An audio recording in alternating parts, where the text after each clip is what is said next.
तर मित्रांनो सध्या स्थितीमध्ये IPS द्वारे एक सर्वात मोठ्या भरतीची मित्रांनो जाहिरात प्रसिद्ध केलेली आहे, ज्या मार्फत मित्रांनो 4000हून अधिक पदांसाठी मित्रांनो जी की पदभरती राबवली जाणारी आहे। तर नेमकं कोणकोणती पदे आहेत, काय एज्युकेशन क्वालिफिकेशन आहे, कोणत्या प्रकारे अप्लाय करायचं आहे आणि नेमकं तुम्हाला जॉब कुठे मिळणार आहे, कसा करता येईल या संदर्भाची आपण संपूर्ण काही माहिती या व्हिडिओमध्ये आपण सविस्तरपणे जाणून घेणार आहोत। तर व्हिडिओ खूप इम्पॉर्टंट आहे मित्रांनो, व्हिडिओला तुम्ही शेवटपर्यंत आणि काळजीपूर्वक पहा। तर मित्रांनो ही जी पदभरतीची जाहिरात प्रसिद्ध करण्यात आली आहे ती मित्रांनो IBPS द्वारे प्रसिद्ध करण्यात आली आहे, जसं की फुल फॉर्म आपल्याला माहिती आहे institute of banking personal selections, ज्यामध्ये ऑल इंडिया जेवढे काही बँका यामध्ये इन्क्लूड आहे त्या बँकांमध्ये ही जी आहे भरती प्रक्रिया राबवली जाते। तर थोडक्यामध्ये तुम्हाला या ठिकाणी जी आहे बँकेमधली तुम्हाला या ठिकाणी नोकरी मिळणारी आहे। तर कोणते पद आहे ते आपण थोडक्यात पाहून घेऊया। तर या ठिकाणी तुम्ही पाहू शकता मित्रांनो की common recruitment process for recruitment of a probationary officer management trainee in participating banks for a vacancy 2025 and 2026। म्हणजे मित्रांनो हे जे पद आहेत ज्यामध्ये प्रोबेशनरी ऑफिसर आणि मॅनेजमेंट ट्रेनी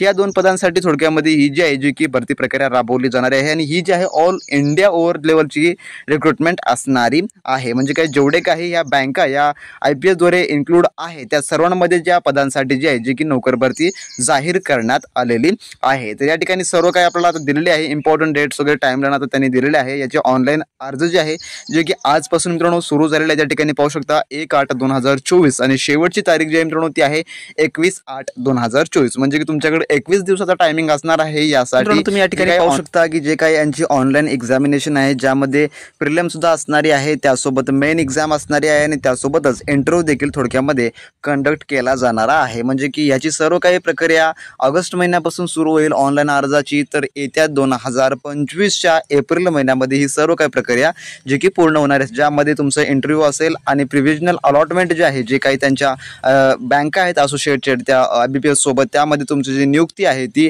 एप्रिल 2025 पर्यंत जी की कंप्लीट होणारी आहे। या प्रकारे एक त्यांचं स्ट्रक्चर या ठिकाणी त्यांनी दिलेला आहे। तर सर्व काही याची ॲडव्हर्टाइजमेंटची तुम्हाला जर PDF हवी असेल तर ती आपल्या टेलिग्राम ग्रुपवर आपण उपलब्ध करून दिलेली आहे। त्यामध्ये सर्व काही इम्पॉर्टंट नोट्स देखील आपण हायलाईट केलेले आहेत की कोणकोणत्या पॉईंटवर तुम्हाला जास्त भर द्यायचा आहे। तर एक नजर टाकूया आपण याच्यामध्ये जे की पार्टिसिपेटिंग बँक्स की कोणकोणत्या बँक्समध्ये तुम्हाला नोकरीची संधी मिळणार आहे, ज्यामध्ये आहे बँक ऑफ बडोदा आहे, बँक ऑफ इंडिया आहे, बँक ऑफ महाराष्ट्र आहे, कॅनरा बँक आहे, सेंट्रल बँक ऑफ इंडिया आहे, इंडियन बँक्स आहे, त्यानंतर आहे इंडियन ओव्हरसीज बँक आहे, पंजाब नॅशनल बँक आहे, पंजाब अँड सिंध बँक आहे, UCO बँक आहे, युको बँक थोडक्यात आपण म्हणतो, त्यानंतर आहे युनियन बँक ऑफ इंडिया। तर या सर्व काही बँका आहेत ज्यांच्यामध्ये तुम्हाला नोकरी मिळणारी आहे, जे की ऑल इंडिया ज्या ठिकाणी याच्या बँकेमध्ये या पदासाठी जागा रिक्त असतील त्या ठिकाणी तुम्ही जे आहे याचं डायरेक्टली म्हणजे की या ठिकाणी तुम्ही नोकरीला जे आहे ते लागू शकता, या ठिकाणी तुम्ही नोकरी करू शकता। तर थोडक्यामध्ये ही संपूर्ण काय माहिती होती। त्यानंतर आहे नॅशनॅलिटी आणि सिटिझनशिप, जे की आपला क्रायटेरिया इतर परीक्षांना असतो सेम त्या प्रकारचं या ठिकाणी ठेवण्यात आलेलं आहे।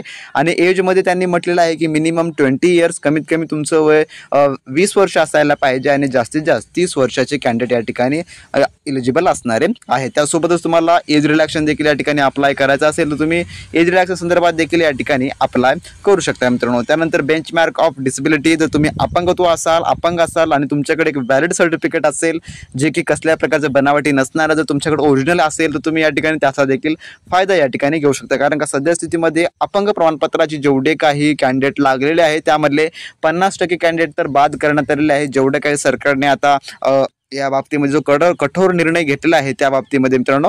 तर त्यानंतर पाहूया आपण एज्युकेशन क्वालिफिकेशन्समध्ये काय या ठिकाणी ठेवण्यात आलेलं आहे की कोणकोणते कॅन्डिडेट या ठिकाणी जे आहे उमेदवार डायरेक्टली पात्र असणारे असतील। तर एज्युकेशन क्वालिफिकेशनमध्ये पाहून घ्या, सर्वात महत्त्वाचं आहे या ठिकाणी तुम्ही degree graduation in any discipline from a university recognised by the government of India or equivalent qualification recognised as such by the central government. तर खूप सारे विद्यार्थी कमेंट्स करत होते की सर या पदभरतीला फक्त का कॉमर्सचे स्टुडंट असणारे असतील, MBA वाले असणारे असतील का फक्त BCom केलेलेच कॅन्डिडेट जे या ठिकाणी अप्लाय करू शकतात? तर तसं काही नाही आहे, या ठिकाणी कोणीही अप्लाय करू शकतं। तर तुमचं ग्रॅज्युएशन झालं असेल, पोस्ट ग्रॅज्युएशन झालं असेल तर तुम्ही सर्व जे आहे या पदभरतीसाठी पात्र ठरणारे आहात। या ठिकाणी कोणत्याही प्रकारची स्पेसिफाईड अशी जी आहे किंवा अट ठेवण्यात आलेली नाही आहे की फक्त हेच कॅन्डिडेट अर्ज करू शकतात.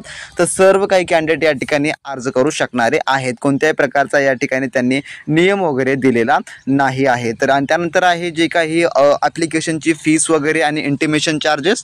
तर या ठिकाणी पाहू शकता जे काही SC ST आणि PWD कॅन्डिडेट असतील त्यांच्यासाठी फक्त 175 रुपये फीस ठेवलेली आहे आणि जे सर्व काही इतर कॅन्डिडेट आहेत ओपनचे वगैरे त्यांना जे आहे 850 रुपये या ठिकाणी चार्जेस जे आहे ते ठेवण्यात आलेले आहे. थोडक्यामध्ये ॲप्लिकेशन फीस ही या ठिकाणी त्या ठिकाणी ठेवण्यात आलेली आहे. त्यानंतर पाहूया आपण स्ट्रक्चर ऑफ एक्झामिनेशन. तर स्ट्रक्चर ऑफ एक्झामिनेशन कसं असेल, हे स्ट्रक्चर ऑफ एक्झामिनेशन जे की प्रिलिमिनरी एक्झामचं आहे, जे की फर्स्ट तुमची एक्झाम होणार असेल पहिल्या टप्प्यातली ऑब्जेक्टिव्ह टाईपमध्ये.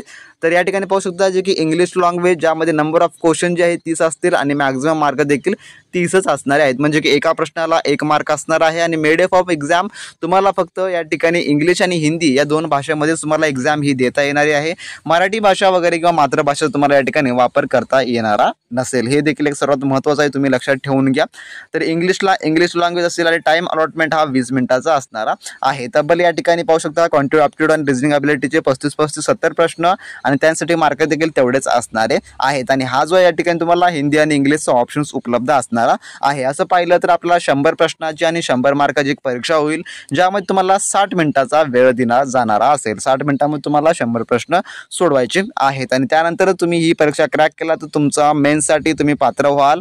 मेन्समध्ये देखील तुम्ही चांगले गुण मिळवला तर तुम्हाला इंटरव्ह्यूसाठी जे काही बोलवण्यात येणार असेल. तर यासाठी तुम्हाला मित्रांनो सर्व काही 3 टप्पे कंप्लीट करावे लागतील. त्यानंतरच तुम्हाला पुढच्या प्रोसेसमध्ये जे काही बोलवलं जाणार असेल. तर पुढची प्रोसेस जी आहे मेन एक्झामिनेशनची ती ऑब्जेक्टिव्ह अँड डिस्क्रिप्टिव्ह दोन्ही टाईपची असणार आहे. म्हणजे की लिखाण त्या ठिकाणी तुम्हाला करावं लागणार आहे. त्याचा देखील थोडक्यामध्ये यांनी पेपर पॅटर्न या ठिकाणी दिलेला आहे. एक्झाम पॅटर्न कोणत्या प्रकारचा असणार असेल या ठिकाणी ते देखील तुम्ही मित्रांनो पाहू शकता. तर ही मित्रांनो ही जी की ओव्हरऑलची माहिती होती जी की तुम्हाला देण्यात आलेली आहे. तर यामध्ये ही जी PDF आहे ती खूप मित्रांनो मोठी आहे, ज्यामध्ये 52 पेजेस आहे, जे की इतरची माहिती देखील त्याने ॲड केली आहे. पण आतापर्यंत आपण जेवढी काही माहिती मिळवली आहे ती आपल्यासाठी बेसिक माहिती आणि तीच माहिती आपल्याला यासाठी इम्पॉर्टंट आहे. मित्रांनो जर तुम्ही यासाठी इच्छुक असाल, तुमची पात्रता योग्यरित्या व्यवस्थित असतील आणि तुम्ही या पदासाठी अर्ज करू असाल तर मित्रांनो तुम्ही नक्की यासाठी अर्ज करा.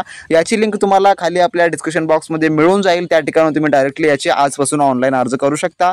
जे काही SC ST किंवा PWD कॅन्डिडेट असतील त्यानंतर नक्की अर्ज करा, कारण का त्यांच्यासाठी फी जी आहे मित्रांनो खूप कमी ठेवण्यात आलेली आहे आणि नोकरीची एक सुवर्ण संधी तुमच्यासाठी उपलब्ध झालेली आहे. जर तुम्हाला कास्ट वाईज या ठिकाणी जागा पाहायच्या असतील तर या PDF मध्ये ते देखील उपलब्ध करून दिलेलं आहे. त्यांनी सर्व काही पोस्ट सोबतच त्यांनी सर्व काही जागा कॅटेगरी सोबत या ठिकाणी या ठिकाणी अटॅचमेंट केलेलं आहे. तर सर्व काही सविस्तर माहिती या जाहिरातीमध्ये त्यांनी दिलेली आहे मित्रांनो. तर ती जी जाहिरात जो पेज आहे जो की सर्वात खाली आहे त्यामुळे आपल्याला स्क्रोल करायला जो की वेळ लागत आहे. तर मित्रांनो या ठिकाणी तुम्ही पाहू शकता जे काही जागा आहेत बँक वाईज कोणत्या बँकेमध्ये किती जागा रिक्त आहेत आणि कोणत्या कॅटेगरी करता आहेत हे त्या ठिकाणी सर्व काही त्यांनी मेन्शन केलेलं आहे. तर याची सविस्तर जाहिरात तुम्ही एक वेळेस नक्की पाहून घ्या.